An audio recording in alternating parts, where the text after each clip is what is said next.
프랭클린 루즈벨트, 윈스턴 처칠, 미국의 적십자사를 창립했던 미국의 간호사 클라라 바턴, 헬렌 켈러, 마하트마 간디, 테레사 수녀, 알버트 슈바이처, 마틴 루터 킹 목사님 등을 비롯해서 세계를 움직인 위대한 지도자 한 300명 정도를 조사를 했습니다. 그랬더니 그 중에 25%는 아주 심각한 심리적 장애를 지니고 있었다. 그리고 그 중에 50%는 유년 시절에 학대를 받거나 아주 빈곤한 가정에서 자랐다고 합니다. 여러 가지 환경적으로, 신체적으로 좋지 못했던 사람들인데 이들은 그 모든 걸 극복하고 세계를 움직인, 세계에 큰 족적을 남긴 사람이 되었습니다. 그렇다면 그들은 자신의 신체적으로나 환경적으로나 좋지 않았던 것들을 극복해냈다는 거죠. 그 환경에 굴복당한 것이 아니라 환경을 극복하고 일어섰다. 이런 것을 말해주고 있습니다. 우리가 살아가는 삶에는 환경이 항상 긍정만 있는 것이 아닙니다. 우리의 삶에는 부정적인 환경들, 요소들이 언제나 찾아옵니다. 그 부정적인 요소들을 우리가 어떻게 대하느냐, 어떻게 생각하느냐, 그것이 중요한 것이죠. 환경이 좋고 나쁨에 의해서 우리의 인생이 결정되는 것이 아니라 내 인생이 어떠한 마음의 중심을 가지고 있느냐에 따라서 우리의 삶이 호불호로 결정이 되는 겁니다. 세상은 좋은 환경을 만들어주려 하지만 우리는 어떤 사람이 되어야 할 것인가, 어떤 마음의 중심을 가져야 할 것인가, 이것이 더 중요한 것입니다. 세상을 이기기 위해선 세상을 보는 관점이 영적인 관점이 되어야 합니다. 그러기 위해 하나님의 은혜가 입혀져야 하는 겁니다. 하나님의 은혜가 우리 삶을 지배하게 되면 우리 인생의 부정적인 요소나 좋지 못한 환경들을 이기게 되는 거예요. 그 앞에 굴복당하는 것이 아니라 그것을 극복하게 되는 것입니다. 하나님의 은혜가 입혀진 삶은 그래서 승리하는 삶이 되는 겁니다. 우리가 성경을 통해 만나게 되는 이스라엘 백성들, 그들은 환경을 극복한 나라입니다. 우리가 기록된 성경을 보면서 바로 그런 은혜를 받는 것이고, 또 지금 우리 자신, 우리 스스로도 우리에게 주어진 그 열악한 환경을 우리가 믿음으로 이기면서 극복하면서 살아가고 있지 않습니까? 곧 우리의 이야기입니다. 우리가 이런 환경 가운데서 승리하기 위해서는 주님의 은혜로 더욱 더딥혀져야 하고, 또 기록된 성경을 통해서 그들이 어떻게 그 환경을 이겨내는가를 봄으로 또 영적인 도전이 되기를 소망합니다.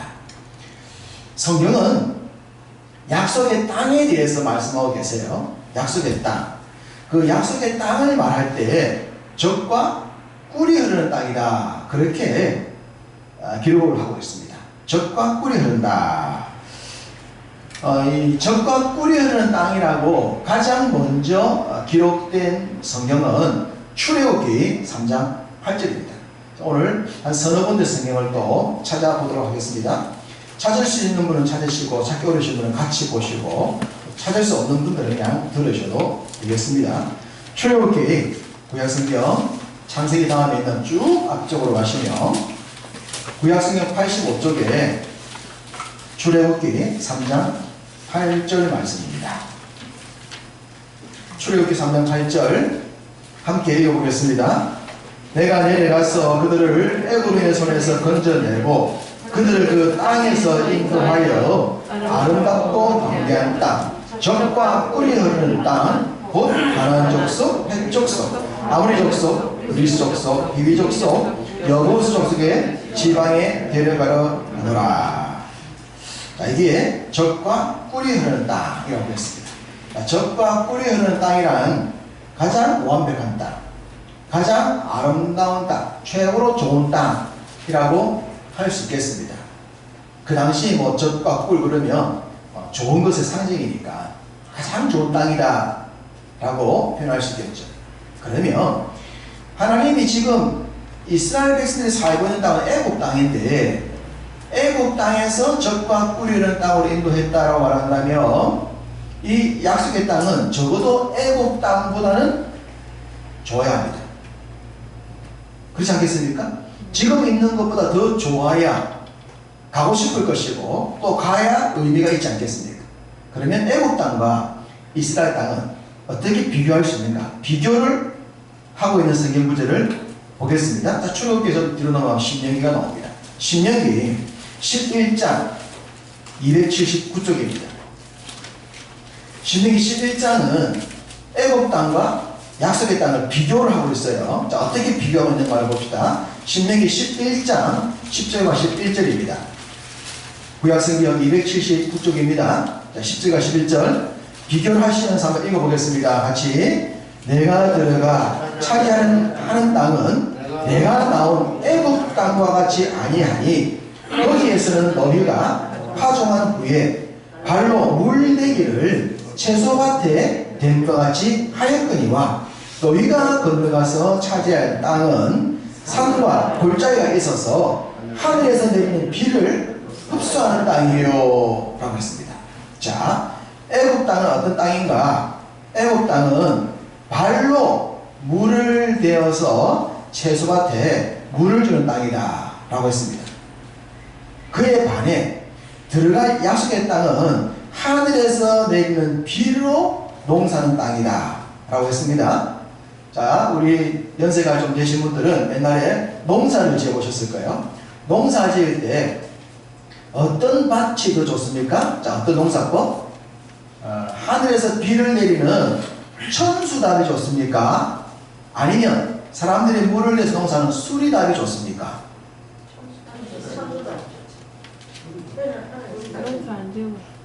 천수답이 하늘에서. 네. 자, 처음에 농경 문화는 무슨 답으로 했어요? 천수답.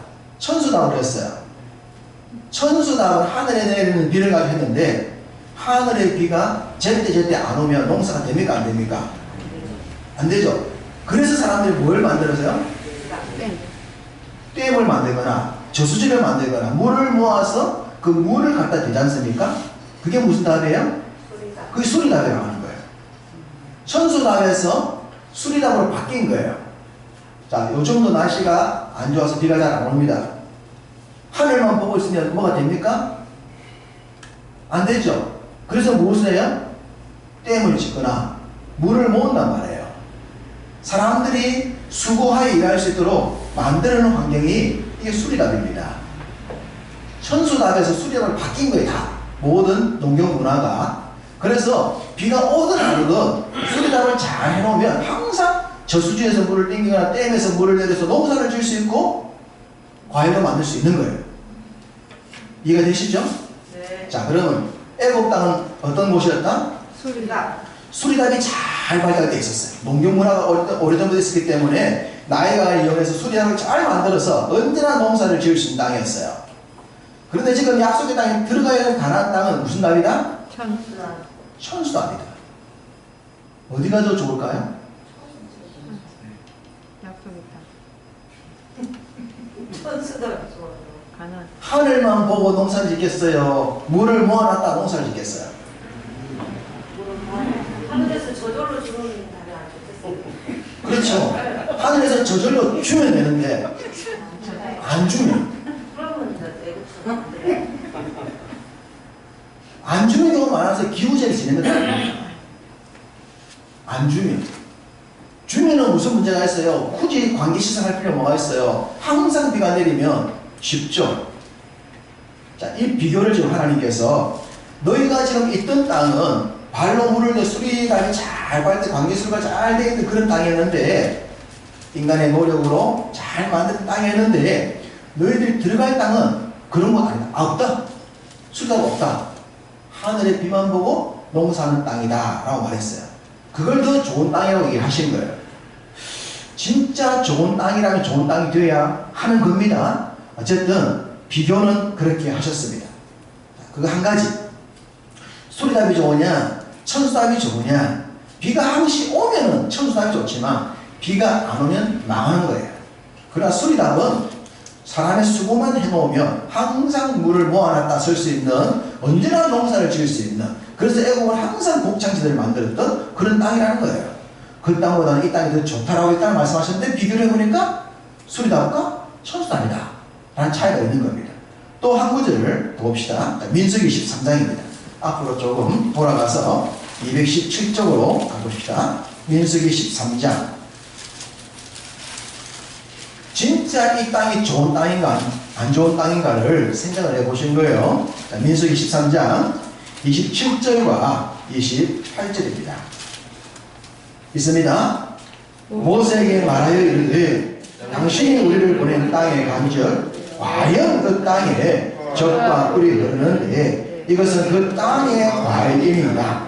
그러나 그 땅 거주민은 강하고 성읍은 견고하고 힘이 클 뿐 아니라 거기서 아낙 자손을 보았으며. 자, 이 말씀도 앞서 보았던 출애굽기 3장 8절과 분위기가 같아요. 출애굽기 3장 8절도 젖과 꿀이는 땅에 해놓고 난 뒤에 바로 그 뒤에 무엇을 말했냐면 가나안의 7 족속이 있다는 게 있어요. 출애굽기에서는 가나안 7 족속을 했는데 민수기 보니까 이 가나안 7 족속을 어떻게 표현했습니까? 그 주민은 강하고 성읍은 견고하고 힘이 클 뿐 아니라 아낙 자손 거인 자손들이 있으리다 라고 얘기했습니다. 자, 약속의 땅 젖과 꿀은 흐르는데 가보니까 거기에 뭐가 있냐? 대적이 있는 거. 대적들이 아주 크고 강한 대적들이 많습니다 라고 보고를 한 겁니다. 그러면 이 땅이 진짜 좋은 젖과 꿀이 흐르는 땅이 맞을까요? 아닐까요? 자, 여러분에게 비밀지도를 하나 주면서 이 문을 통과해 들어가면 안에 온갖 보물들이 있다. 마음대로 가져가면 된다. 단 그 앞에 무서운 사자가 있는데 맨손으로 사자를 뚫고 지나가야 된다 라고 얘기했습니다. 맨손으로 사자를 이길 수 있겠습니까? 아무리 보물이 있어도 사자를 뚫고 지나가지 못하면 그 보물은 내 것이 될 수가 없죠. 자, 약속의 땅이라고 하셨는데, 그래서 젖과 꿀이는 땅이라고 하셨는데 가보니 젖과 꿀은 있는데 또 뭐도 있다? 강력한 대적들, 거인 자손들이 있더라는 거예요.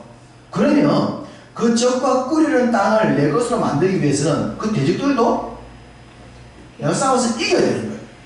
사자를 잡아 죽여야 보물을 가져올 수가 있는 겁니다. 자, 이런 환경이라면 이 땅이 좋은 땅일까요? 안 좋은 땅일까요? 안 좋은 땅. 우리가 알듯이 정탐을 하고 난 뒤에 그 정탐꾼들이 와서 보고하고 이스라엘 백성들이 어떤 결과를 내렸습니까? 약속의 땅 가겠다? 못 가겠다? 못 가겠다. 못 가겠다. 왜? 거대한 적과 꿀 때문에? 아니면 적 때문에? 적 때문인 거죠. 적과 꿀이 좋은 걸 인정해. 그러나 적이 더 강해. 내가 가서 그 적을 이기지 못하면 적과 꿀은 아무 소용없는 거야. 들어가서 내가 노예가 될 수가 있잖아요. 그래서 못 간다 한 것 아닙니까? 그런데 성경이 지금 바로 그 땅을 우리에게 약속의 땅이라고 하신 거예요. 약속의 땅. 말씀을 찾아보면 이제 이런 질문을 할 수 있겠죠. 진짜 약속의 땅 맞을까? 맞을까? 아닐까? 방금 보셨듯이 민수기 13장은 그 땅을 정탐하고 돌아왔어요. 그 땅에 과일을 가져왔어요. 그 과일을 보니까 그 땅은 진짜로 젖과 꿀이는 땅이 맞아. 좋은 땅이라. 참 좋은 땅이라. 성경도 말씀하고 있어요. 뿐만 아니라 성경 외에도 기록을 보면 야, 그 땅이 정말 좋은 땅이구나 하면서 알 수가 있습니다. 기록에 보면 이런 내용이 있어요. 애굽에 관리했던 한 사람이 애굽에서도 도망해서 가나안 땅의 북쪽 지역에서 살았습니다. 그런데 어느 날 애굽의 바로 왕이 그 사람을 불러들였어요. 야, 이놈, 너 왜 애굽 사람인데 우리보다 못한 가나안에 살고 있어. 돌아와. 그래서 그 사람이 바로 왕의 명령 때문에 애굽으로 돌아갔어요. 그리고는 애굽에 돌아가서 자기가 가나안 땅에서 살았던 내용들을 파피루스라는 종에다가 기록을 했어요. 그 기록이 지금까지 남아 있습니다. 그 기록에 적은 사람이 수누에라는 사람이에요. 수누에라는 사람이 자신이 가나안 땅에서 살았던 내용들을 파피루스에 BC 1500, 그리고 지금 3500년 전에 기록을 해서 남겼던 이야기가 수누에의 이야기라는 내용입니다. 그 수누에의 기록에 보면 이렇게 기록을 했어요. 가나안 땅은 정말 좋은 땅이다. 무화과 열매와 포도가 나는 땅이며 포도주는 물보다 흔할 정도다. 이 땅은 꿀이 넘치는 곳이며 올리고 소출이 풍성한 땅이다. 보리와 밀이 생산되며 아주 다양한 종류의 실과들이 있다.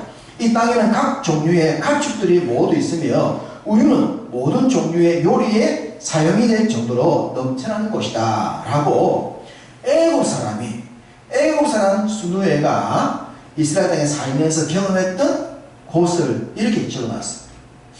이렇게 보니까 가나안 땅 어떤 땅이다? 좋은 땅이다. 적과 꿀이라는 땅이 맞다. 정탐꾼의 기록이나 이런 기록은 맞는 거예요.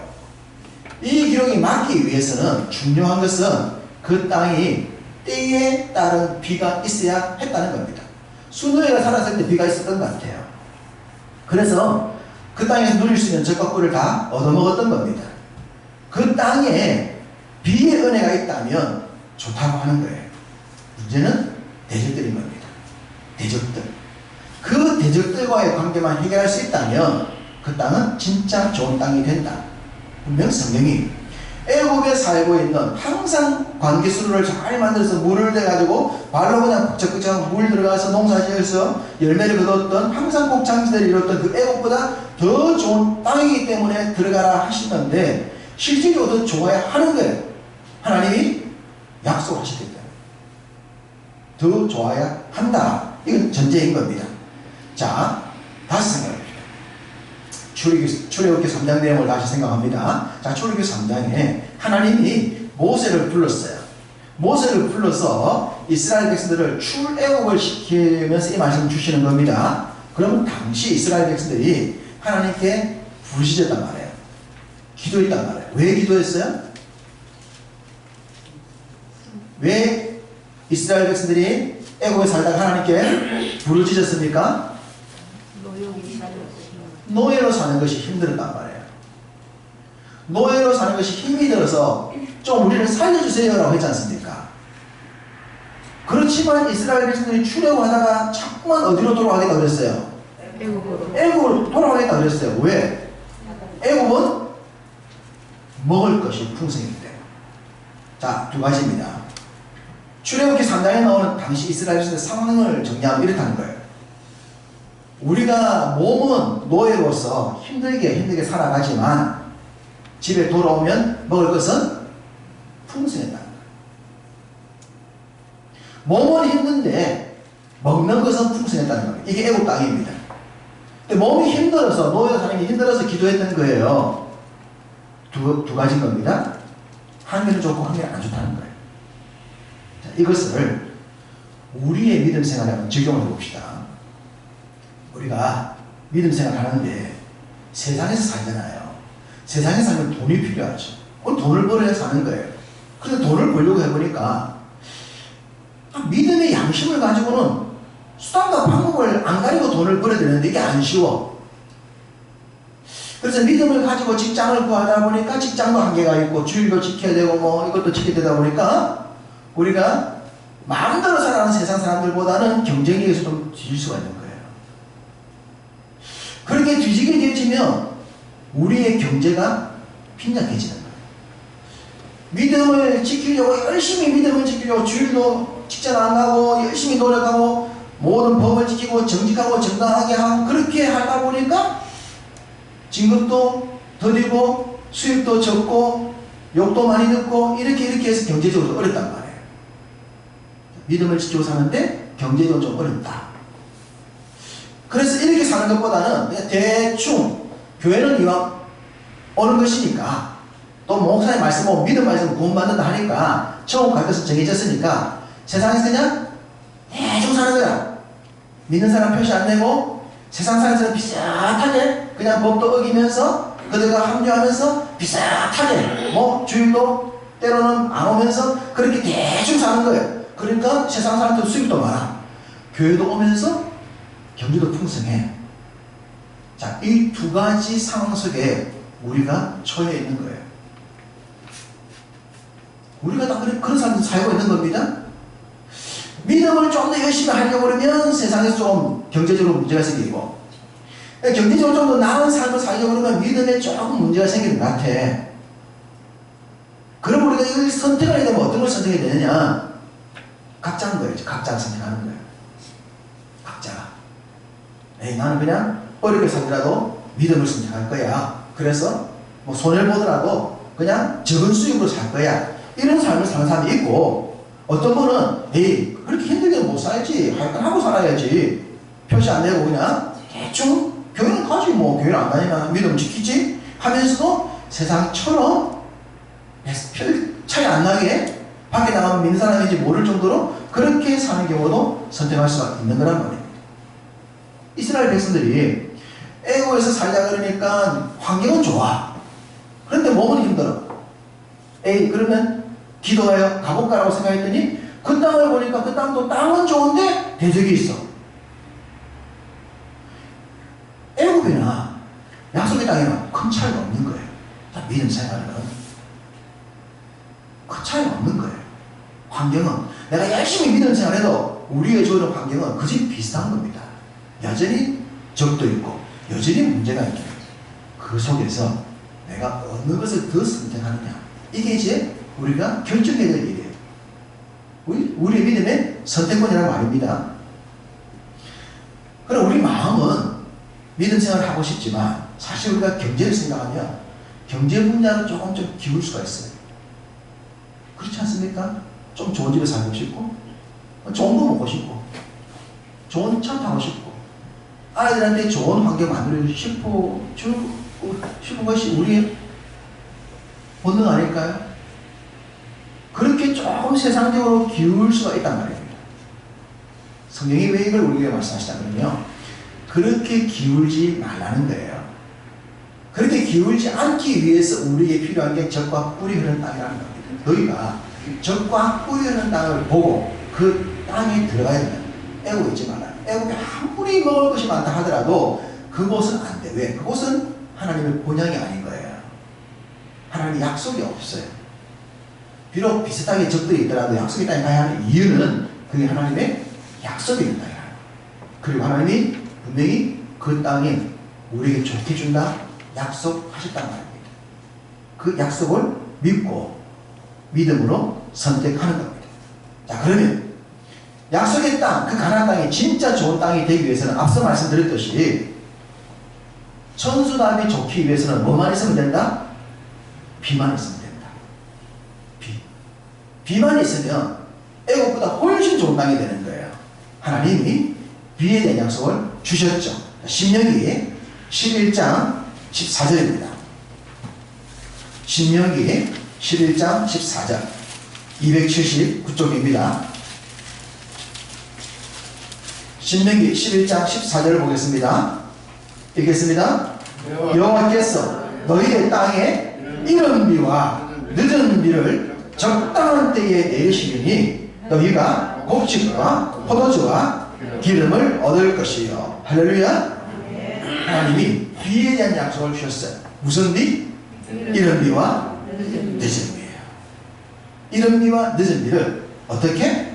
적당하게, 과하지 않게, 모자라지 않게 적당하게 주겠다. 비도 많이 오면 난리 납니다. 적게 와도 문제입니다. 적당하게, 적합하게 농사를 지을 수 있도록 하나님이 비를 약속하셨어요. 너희가 관계수로 만들지 않더라도 내가 너희의 삶에 적당하게 때에 맞춰서 이른 비와 늦은 비 준다. 그러면 너희들의 삶은 애국보다 좋아 라고 하는 거예요. 그러면 대적은 어떻게 돼요? 대적은 그들은 분명 강한 자들이었어요. 그렇지만 여호수아가 믿음으로 나갔을 때 그 대적들을 어떻게 했다? 이겨냈다는 겁니다. 하나님의 또 약속이 뭡니까? 너희가 믿음으로 나가면 그 대적, 그 환경을 너희들이 극복할 수 있다고 약속을 주신 거예요. 주셨는데 40일 정탐 사람들이 못 믿는 거, 못 믿는 거, 안 믿기 때문에 문제가 생긴 거예요. 믿으니까 역사가 나오는데, 안 믿으니까 문제가 된 겁니다. 자, 문제는 믿음이 있느냐는 거예요. 믿느냐는 겁니다. 하나님이 우리에게 자, 이런 환경이 있는데, 너 믿음으로 한번 살아볼래? 선택권을 우리에게 주신 거예요. 가나안 땅 승리의 이야기는 바로 믿음의 얘기입니다. 여호수아가 그랬고 다윗이 그랬어요. 믿음으로 나갔더니 하나님이 나에게 능력을 주셔서 이기게 만들더라는 겁니다.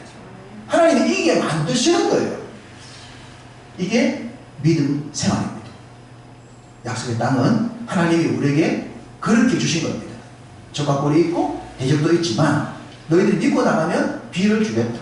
대적들 이기게 해주겠다. 그것이 승리의 이야기입니다. 그리고 여기에 한 가지가 더해져야 합니다. 그것이 오늘 본문입니다. 자, 오늘 본문을 시편을 보신다면 무엇이 하나 더해져야 합니까?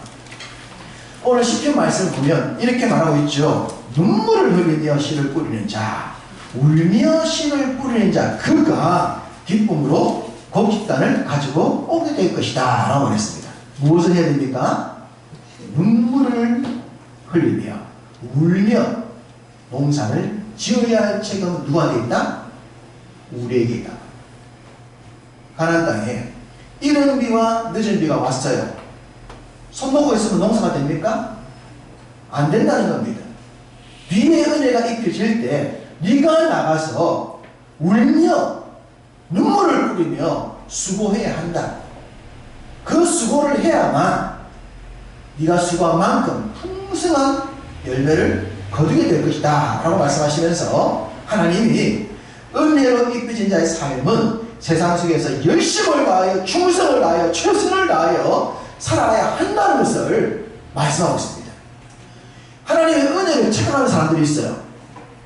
들어가기만 하면 된다고 생각하죠. 믿음만 가지고 있으면 비만 오면 된다고 생각하는데 여러분, 비만 온다고 좋은 열매를 거둘 수 있는 건 아니에요. 밭을 갈아야 돼요. 씨를 뿌려야 돼요. 농작물을 관리해야 돼요. 그것은 당연히 우리가 해야 될 몫입니다. 적과 뿌리는 땅은 주어지는 것이 아니라 만들어지는 것입니다. 하나님의 은혜가 입혀졌을 때에 그 은혜로서 만들어 가야 하는 겁니다. 믿음 생활도 마찬가지지 않겠습니까? 교회 온다고 믿음 생활이 잘 됩니까? 내가 기도해야 되고 말씀을 봐야 되고 믿음대로 지키게 노력해야 되고 하나님께 구해야 되고 영적인 전쟁을 해야 되고 이런 나의 믿음의 훈련이 있어야 거기서 진정한 승리가 나오는 것이지 그냥 은혜만 입혀진다고 그 주어진 은혜 속에 나를 방치하면 되냐 말입니다. 될 수가 없는 겁니다. 하나님은 우리에게 은혜를 입혀주신 이후에 씨를 뿌리는 수고, 땅을 파는 수고, 관리하는 노력들을 하라고 말씀하셨습니다. 그것이 오늘 말씀입니다. 씨를 뿌릴 때 눈물을 뿌리고 울면서 애써 그 노력이 더해진다면 약속의 땅에서 믿음의 사람들은 승리하게 되어져 있습니다.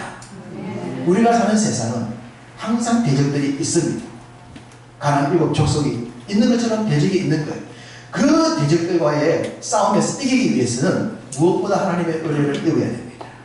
하나님의 은혜를 입게 되어지면 하나님이 우리에게 능력을 주시는 거예요. 어떤 능력? 그 대적을 이길 수 있는 능력을 주시는 거예요. 환경에서 승리할 수 있는 능력을 주시는 거예요. 그러기 위해 그 은혜를 받고 눈물도 흘리고 또 씨를 뿌리는 그 수고를 하더라도 그 수고를 잘 감당할 때에 그 땅이 적과 꿀이 될 줄로 믿습니다. 여러분의 참 모든 환경이 적과 꿀이 되는 땅으로 변할 줄로 믿습니다. 그렇게 더딥혀진 은혜에 적과 꿀의 땅의 주인공으로 살아가시기를 주님의 이름으로 축복합니다.